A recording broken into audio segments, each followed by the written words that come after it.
Andrew, welcome. So first question out the blocks. How do you manage this psychological pressure of making decisions that will potentially move billions of dollars? It's good to be able to compartmentalize.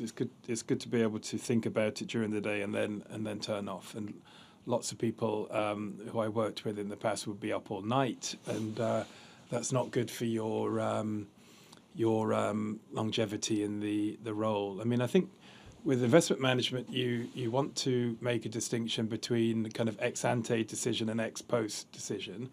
So the ex ante decision, you control what you do, and so when you're thinking about yourself, or if you're kind of assessing other people's performance, what you do, how you make decisions is, obviously very, very important. And then ex post, there's what happens. That's not something that you control.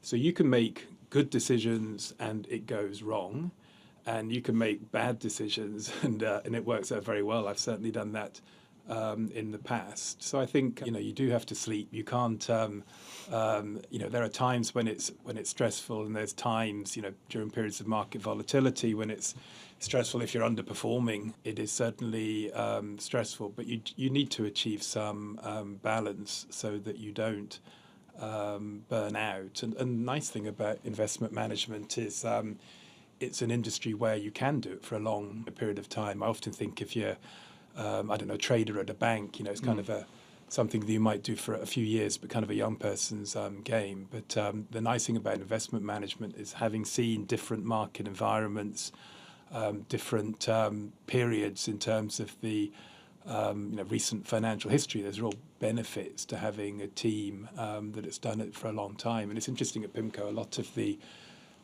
people I work with, we've all been doing this together for a long time. My direct team, managing global portfolios, we've worked together for close to 20 years. So you do have, it is an industry where you can have great stability over time. But, just have to be able to deal with stress is probably the answer. So a bit more of a high level question. Where do you think public bond issuance is headed in 2026, both in kind of size levels, but also maybe in growth areas? So you have gross supply, you have net supply. So net supply takes into account redemptions. So when you look at gross supply, global level, everything, governments, corporates, mortgages, it's relatively flat over year at a high level. Then when you look at net issuance, then you're going to see a decline in terms of government bond issuance. Mortgage issuance in the US will be a bit higher on the forecast, but corporate issuance is going to be a big increase in corporate issuance. And you don't know, exactly what it's going to be. But if you look at the range of estimates, like 30, 40, 50% year over year increase in terms of net issuance is a reasonable range. A lot of that is being driven by CapEx, AI-related CapEx, so, led by the US, but globally as well, and so this is interesting. Big increase in terms of issuance in corporate space. Opportunities for us quite possibly, but at the same time, there may be pressure on spreads, and you're starting in terms of corporate spreads at tight levels historically. So then to have this big expected increase in terms of issuance, it seems perfectly plausible that you could see some widening of spreads. I wanted to talk a bit more about the data center issuance and I guess the AI boom in general. What do you guys at PIMCO expect from this sector, not only kind of for 2026, but maybe the next kind of 2, 3, 4 years? So there's going to be a lot of issuance, and it's quite interesting actually, because when you look at the numbers over time, you have the potential for technology to really grow as a sector. Financials is a very large part of the corporate market, 20-25% of outstanding corporate issuance. You have technology having the potential to grow into similar kind of size to financials potentially, depending, a lot of uncertainty, and that's really interesting in terms of a liquid sector, the ability to transact in size. At PIMCO, we over time we're very much involved in financials, banks, in terms of trading for a number of reasons. We think over time there's some excess return there, but it's also reflecting the liquidity, the fact that you can trade in large size. So over time, technology may become similar in terms of its role in the market. Couple of comments. So as bond investors, the upside is getting your money back. If you are an equity investor, the upside is big growth in terms of corporate earnings. So when thinking about AI and capex related investment here, you need to bear that in mind. If you're an equity investor amid all this great uncertainty, you have the potential for really outsized payoffs depending on the scenario.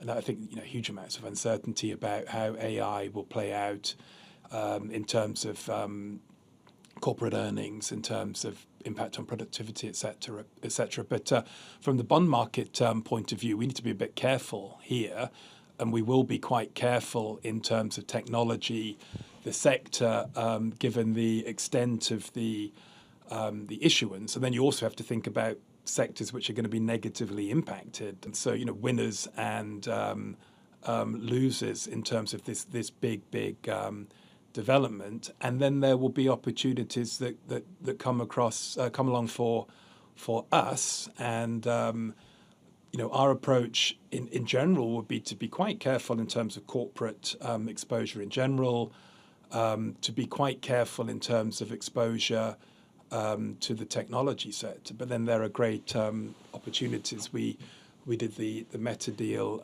last year, which was a very good opportunity, and we hope that we will find more opportunities like this.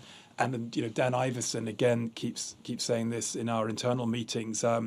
When credit spreads are tight, by historical standards, there's a lot to be said for going out and hustling, finding deals, creating deals, structuring deals on terms which work for us, work for the issuer as well. More bespoke arrangements, lending against collateral is something very much in the DNA at PIMCO. So asset-backed finance. So you want to be careful. We often make the point that there's nothing kind of magic about private credit. You have a continuum, public and private credit, high grade, high yield, lending against collateral, unsecured lending. For us, investment grade credit, public credit's always going to be a core part of our holdings. One very important difference, obviously, between public and private credit is you can trade public credit, private credit. You may not be able to trade at all or in limited ways. But when I think one of the big benefits of the PIMCO platform is across fixed income, we can look to take advantage of all of the opportunities. Public, private credit is one example. And if you look at the way the market is developing on the issuer side as well, companies that need to raise capital, again, they will be looking at public markets, they'll be looking at private markets. They may come and have a conversation with us. What are we interested in doing? And at a time when you've had multiple years of very strong performance in corporate credit, when you have had some deterioration in terms of underwriting standards, covenants, etc. For us, the option to be able to shape the deals that we want to do, make sure that the collateral is very strong, make sure the covenants are strong. One of the nice things about bond markets is complexity. I mean, if you are on the equity side, a company tends to have one stock. Maybe your American depository receipts, but one stock. Whereas on the fixed income side, a whole plethora of issuers for an institution, and we can benefit from complexity risk premium, liquidity risk premium, and then obviously, and S&P. No secret to an S&P audience, but get the underwriting right, get the credit analysis right, get the compensation for liquidity risk premium right. But then, there's going to be, we think, really good opportunities for us in this environment. And again, a nice thing about PIMCO is when we do find these good opportunities, we can be very selective, but we have the ability to do large-sized deals when the opportunity looks right. Yeah, you mentioned the Meta data transaction. So just for anyone who kind of maybe has heard of it but doesn't know kind of the details, why was it so significant, and what was interesting about the deal for PIMCO? So the size of the deal was very large. I'm not going to say what it is in case I get it wrong, but it was high 27 billion. So the size of the deal was large. It was quite a complicated structure. And without going to too much details on the precise deal itself, but stepping back a little bit, if you're a corporate issuer, why would you be interested in a private credit deal? Well, I mean, there's a continuum. You might do public credit, you might do private credit. Depends on the financing opportunity, the terms that are available to you. But with data centers, you may want to do something asset-backed. So this is an off-balance sheet transaction. You may want to agree up front the terms, but then have flexibility on the drawdown in terms of the timing of when you take the payments. You may want to provide collateral. You may want to have, in the case of data services, data centers, service contracts. You may want to negotiate with a small number of lenders rather than the broad public market. Regulatory and disclosure type considerations as well. So I think for the borrowers and for the lenders, there's a lot of interesting development in terms of the market. From our point of view, kind of direct corporate lending to corporates is probably quite mature now. Asset-backed lending for us is very interesting. So it could be against various sorts of consumer receivables. Consumers have strong balance sheets. We can certainly try and get access to the strong consumer balance sheets. It may be infrastructure data centers, it may be equipment, it may be airlines, aircraft, whatever it may be. When you have lending against the collateral, when you can, on our side, when you can be very careful in terms of the credit underwriting, the documents at a late stage in the credit cycle, we will look to have a little bit less in terms of just generic credit exposure. But if we can find really good deals on our side, if we can be flexible, if we can move quickly, this is a very interesting opportunity. And also that it's nothing kind of new under the sun. I mean, we've been doing this for a very long time. The terminology changes, but you've been doing this for 20 years or longer than that actually in terms of private credit. So good opportunities for us, and important to think of the continuum, public to private credit. And the most important thing I think is, or one of the most important things, that credit underwriting is very important. But make sure you're getting paid for liquidity risk. And at the moment, so we're PIMCO, we're bond people, so you won't be surprised that we have a positive outlook on fixed income. But you can get 6-7% yield on very high quality fixed income funds with daily liquidity. So yeah, fine. It's fine to do private credit. There's going to be really good opportunities there for us as investors, for anyone as an investor. But just make sure that you are getting sufficient compensation for giving up liquidity when the starting point in terms of high quality fixed income, 6-7% type yields looks, very attractive to us. Equity like returns or similar to equity like returns, looking back at a historical basis, but then forward looking at a time when equity valuations look quite full, really good opportunity set in public fixed income. So that's, start with that and then make sure we're getting paid for additional risk or additional liquidity risk premia on top of that. And kind of sticking with the theme of AI, how are you using AI within PIMCO within the investment process? I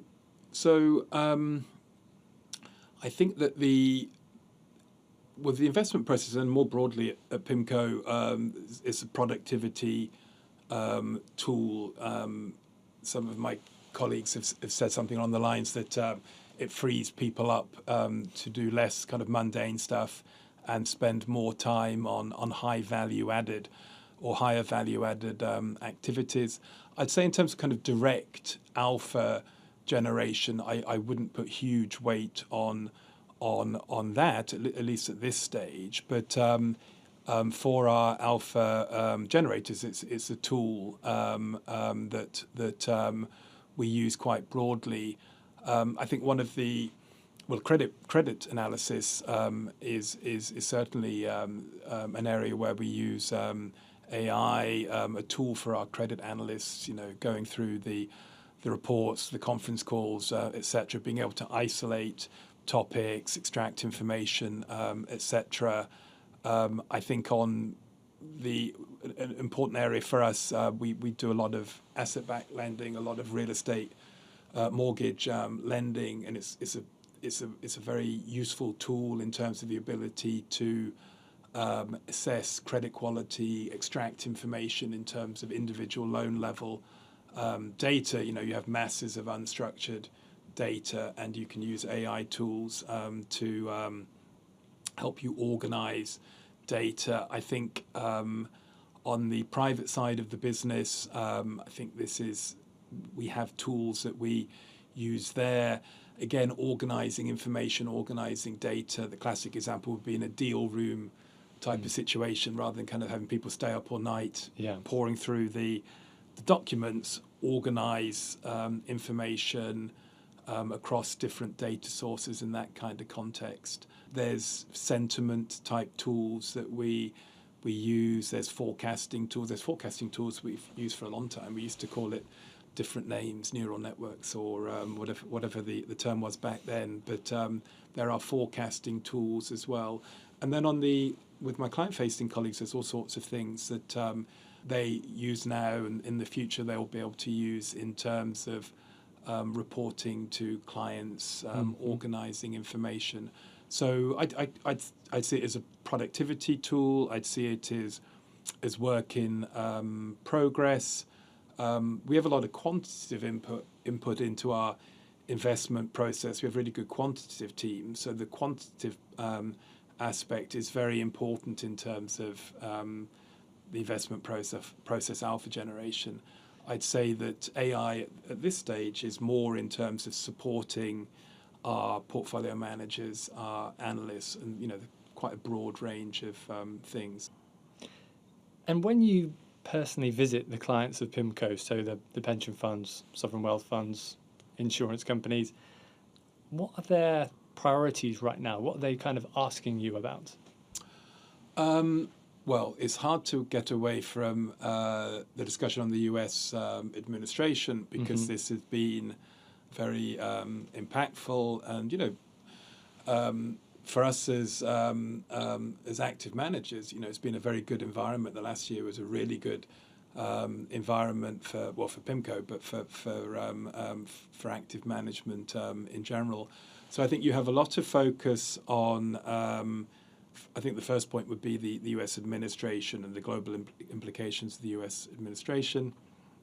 I think you have a lot of focus on fiscal and issuance, which we have talked about already.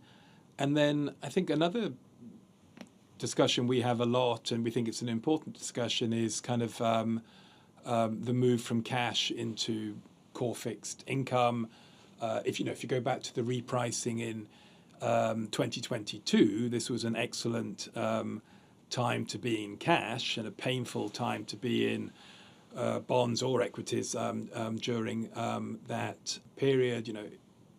Interesting, unusual time. Inflation as the driver for both fixed income as well as for equities. But then subsequently, this has been a very good environment for fixed income, and an environment where the return on cash is going down, giving central bank easing. So I think a lot of focus as well on the shift into core fixed income and the benefits of core fixed income in this point of the cycle. And then I'll talk my own book. I think there's a lot of interest in terms of global fixed income, a lot of interest in emerging markets as well, and we see a lot of benefits in terms of global diversification in an uncertain environment when there's a really good global opportunity set. So we have a lot of discussions as well in terms of the benefits of global diversification. A lot of interest in private credit, which we have discussed, and again, a nice thing for PIMCO. A nice thing about working at PIMCO is you spend your time. You have this global opportunity set. There's all sorts of things that we can do, and you spend your time thinking about risk-adjusted returns, how to get the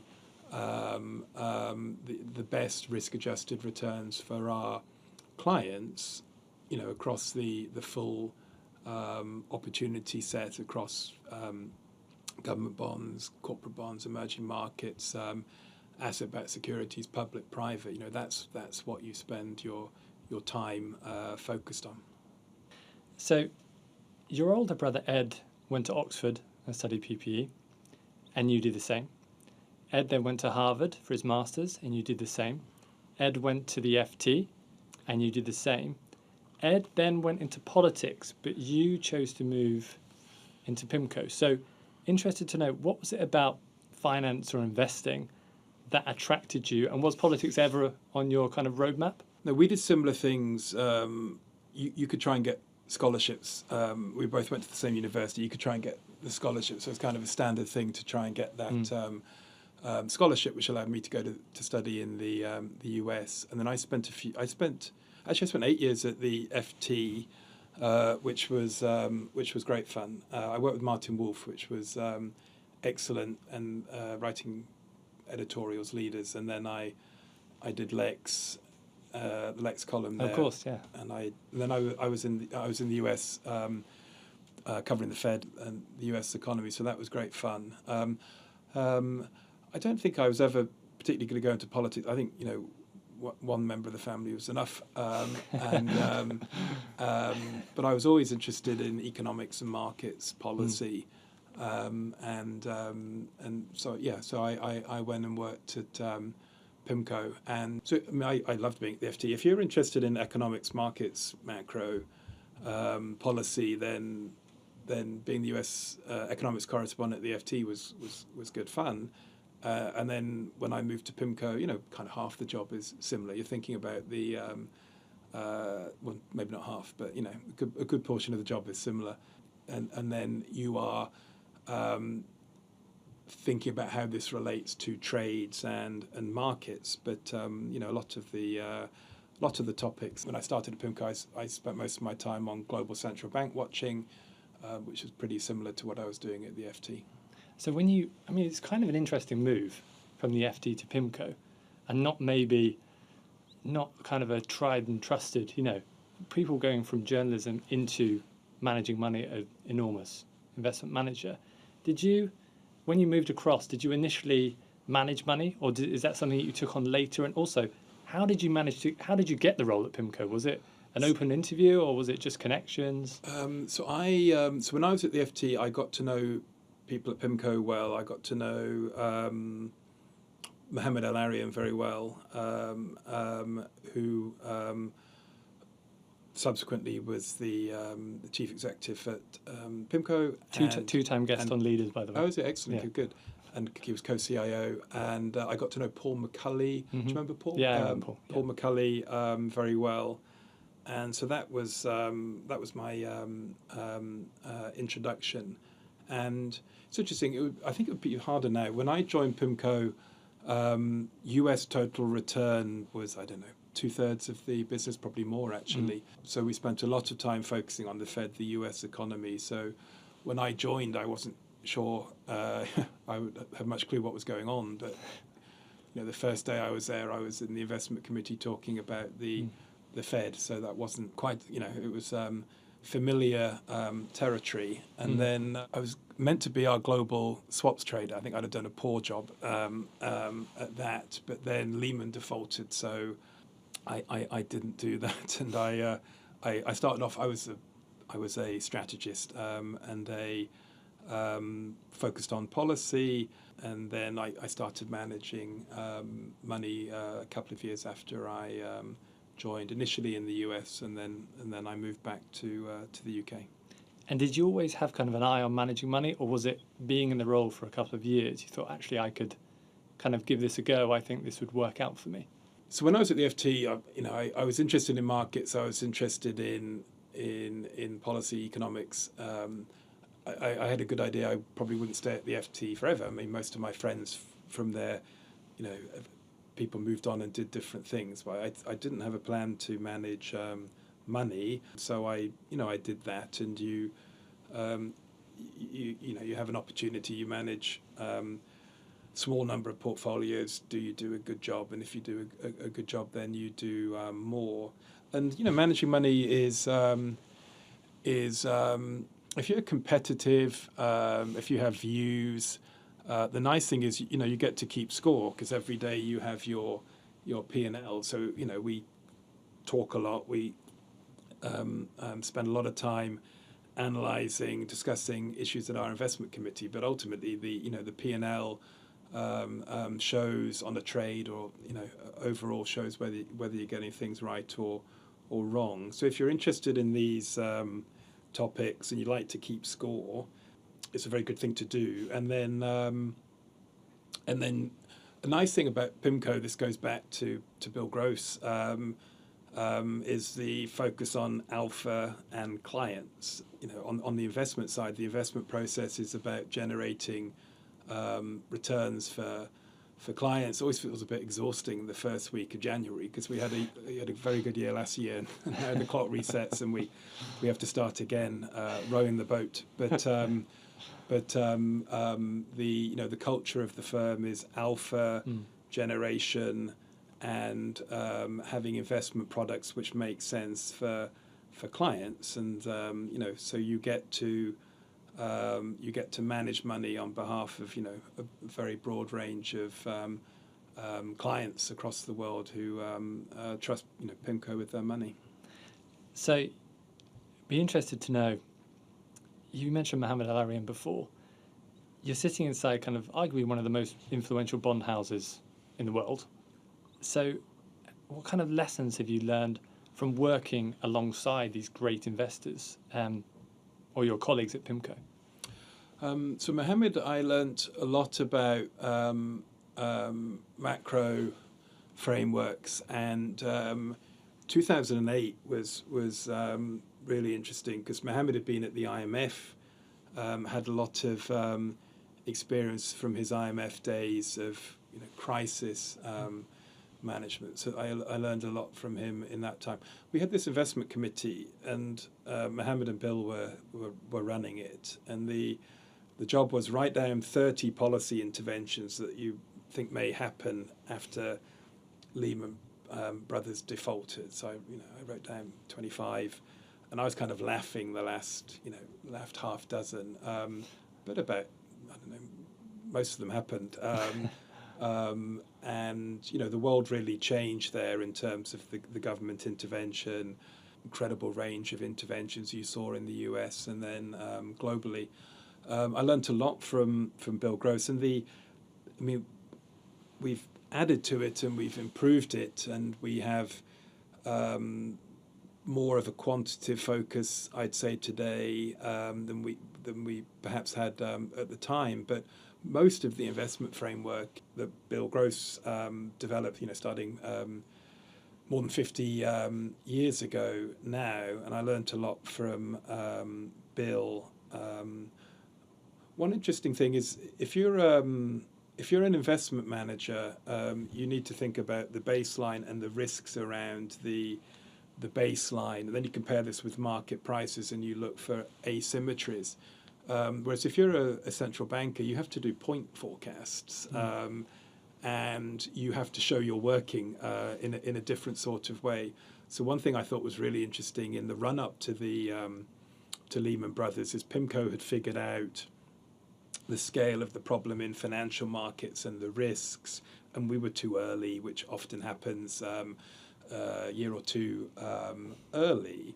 But when you talk to central banks about what was happening, they would say, we understand everything you're saying, but we can't model this, we can't forecast this. I mean, the classic thing is it's really hard to forecast a recession because it's always a surprise. And as an investment manager, one thing I think I learned from Bill was thinking about not just the baseline, but the range of outcomes, and then looking for the asymmetries. And if in that case, if you figure out, as PIMCO did, that you're going to see massive easing cycle across the world, you position for that. And I can't remember what yields were, policy rates were 5-6%.